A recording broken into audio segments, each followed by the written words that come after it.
I'm making a video to celebrate the anniversary of a very important military campaign, a military operation during World War II. Some of you may not know this, but today, the 6th of June, is the anniversary of D-Day, the 6th of June 1944, in which British, American and Canadian forces simultaneously landed in the beaches of the French region of Normandy. As you know, Adolf Hitler, the leader of the Third Reich, Nazi Germany, during the campaigns of 1939 and 1940, had captured many countries and many cities using a war technique that was known as blitzkrieg, the lightning war, which employed artillery divisions, tank divisions and infantry divisions. It was a very efficient strategy, given that the enemy was completely confused and disoriented, and it was used to take Poland, France and many other countries. However, Hitler's army, the Wehrmacht's splendor, soon vanished into thin air, because when Hitler chose to invade the Soviet Union in order to expand the living space for the German people, he made a huge mistake. Joseph Stalin was a very powerful dictator, and he was willing to deplete his own men in order to show Hitler that he was the master of the war in Europe. Hitler's army started advancing in three fronts: a northern, middle and southern front. The three of them advanced rather quickly at the command of very well-known General Heinz Guderian. However, the Soviets soon pushed back, and they were in larger number than the German secret services had thought of. Soon the Germans had to abandon the front, and Moscow did not fall. They had to retreat from Leningrad and, most importantly, from Stalingrad. Stalingrad was a great battle fought by Germans commanded by Field Marshal Paulus and the Soviet resistance, the Soviet army, who was commanded by Field Marshal Georgy Zhukov. It was a major offensive on the part of the Soviets, who created a pincer movement to trap the Germans inside the city. The loss of Stalingrad was only the beginning of the loss of the war for Germany. In 1943, the Allied forces finished the campaign in North Africa. It had been a very arduous and hard campaign. Winston Churchill, the British Prime Minister, had convinced American President Roosevelt to join the Allied invasion of North Africa. And after much negotiation with the Vichy France, the Pétain as Vichy France, a collaborationist regime led by a polemic French field marshal, they managed to take up what was known as Operation Torch. They advanced little by little and caught the Germans between two fronts.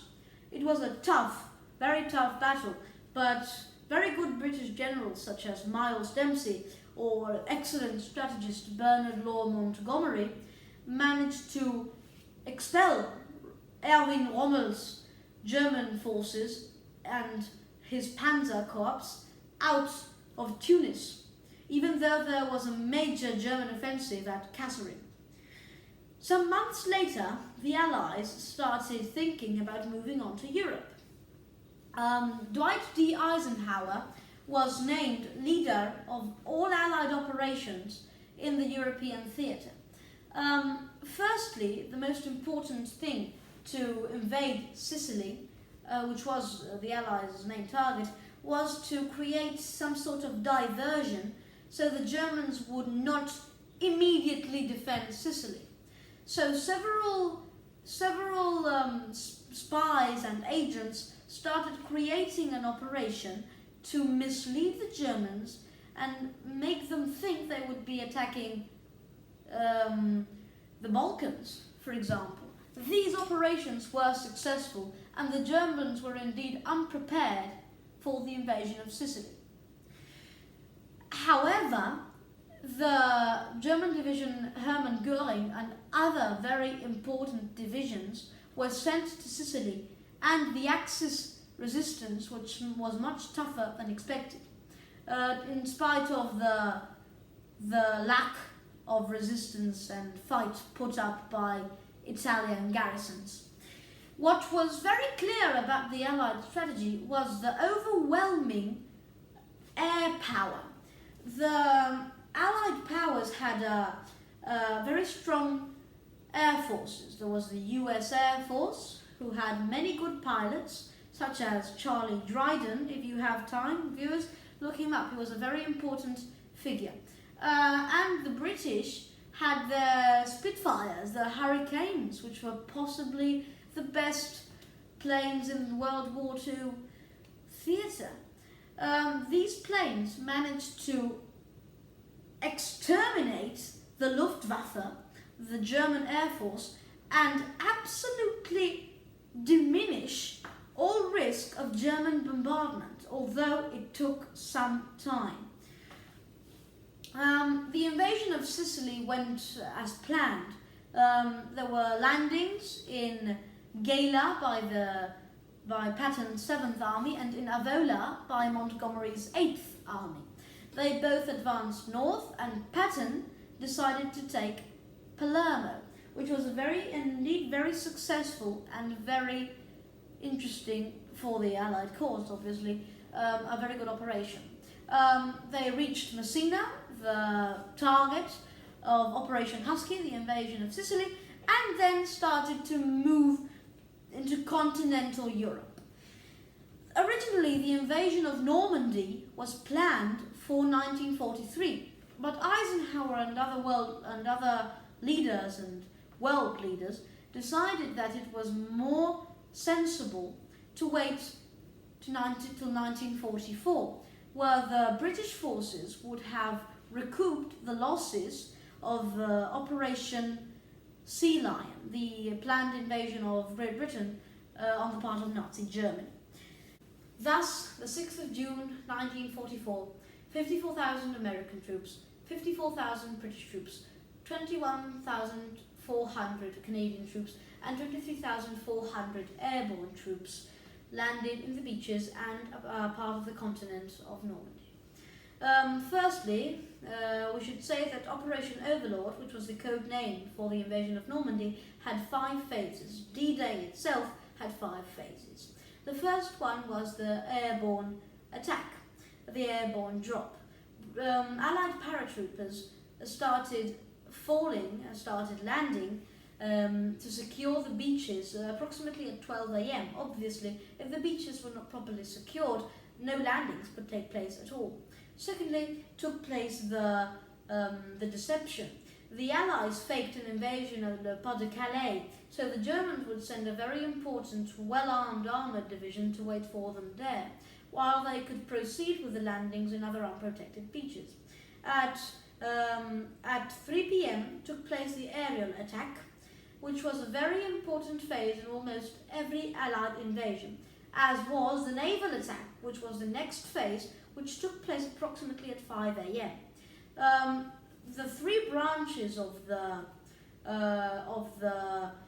Allied armies, which were land troops, naval troops, and air force, were very well coordinated, and their collaboration was very productive and very efficient. And finally, the fifth phase was the proper invasion. Tanks, artillery and infantry divisions landed. The Operation Overlord, and this is a fun fact, was originally planned for May the 1st and then June the 5th, but it was delayed due to poor weather. It goes without saying that the needs for the Operation Overlord were absolutely vast. I mean, the quantity, the quality of the landing craft needed was absolutely tremendous. They had to be efficient, they had to be quick, and the pilots had to be well trained. One of the flaws of the invasion of Sicily was not only the tremendous fail of the airborne attack, but it was also the fact that the landing craft pilots really didn't know where they were going, and they were not properly oriented. This was indeed taken care of during the Normandy invasion. Perhaps I should explain the structure of a beach attack so you can have an idea.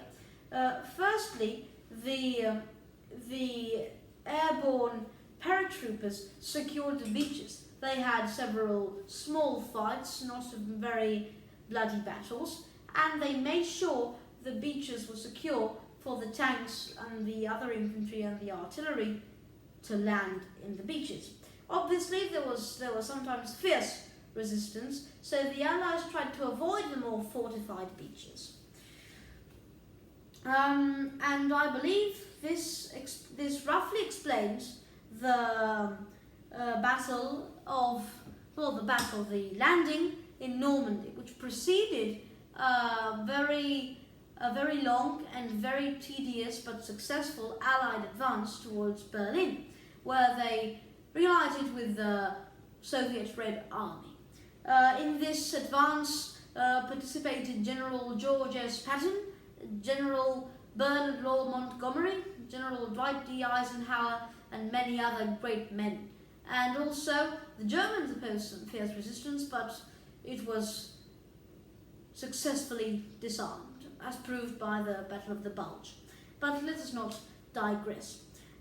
In conclusion, D-Day was indeed a great day. It was the mark, the ready, set, go for an operation and a conquest that would mark the end of a conflict that had killed millions of people. And it was very successful, unlike its predecessor, the invasion in the Battle of Dieppe in 1942, an absolutely disastrous attempt by the Canadian Army to reconquer a part of France. And with that, dear viewers, we end this video. I hope you liked it and found it interesting and educational. Till next we meet.